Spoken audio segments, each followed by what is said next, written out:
Malfisenta. Çox-çox uzaqlarda insanların krallığı ilə sehirli varlıqların evi olan Mor adlı meşədə sərhəd var idi.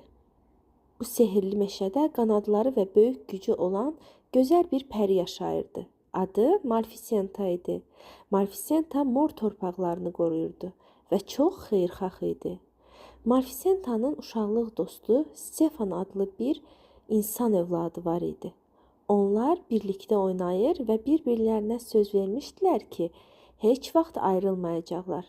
Lakin Stefan böyüyəndə onun ürəyindəki yaxşılıq yox oldu və onun əsas arzusu insanların krallığının kralı olmaq idi. Kral olmaq üçün Stefan Malfisenta xəyanət etdi. O Malfisenta'nın qanadlarını kəsdi və onları krala apardı. Qanadları itirmək Malfisenta üçün böyük ağrı verdi və onun saf qəlbi kin və qəzəblə doldu. O qəlbində böyük qoruyucu və intiqam almaq istəyən birinə çevrildi.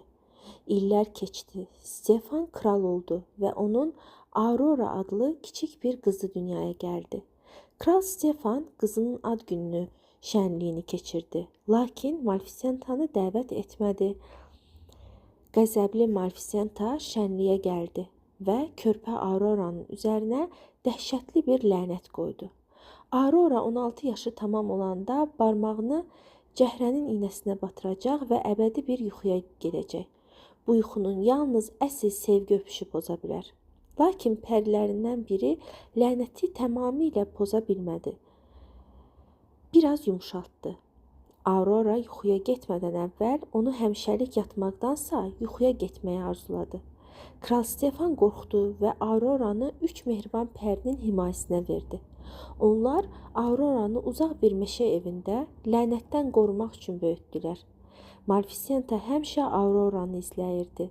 Amma illər keçdikcə Malfisenta kiçik qızın necə böyüməsini, nə qədər mehriban və sevgi dolu olduğunu gördü. Aurora'nı qorumağa çalışan Malfisenta'nın qəlbi yavaş-yavaş yumşalmağa başladı. Aurora 16 yaşı tamam olanda lənət yerinə getdi və o barmağını iynəyə batırıb dərindən yuxuya getdi. Malfisenta Aurora'nı oyatmaq üçün onu sevən bir şəhzadə tapmağa çalışdı. Lakin heç bir şəhzadənin öpüşü işə yaramadı. Lənəti qoyan Malfisenta Aurora'nın yuxusunu yalnız əsl sevgi öpüşünün poza biləcəyini başa düşdü.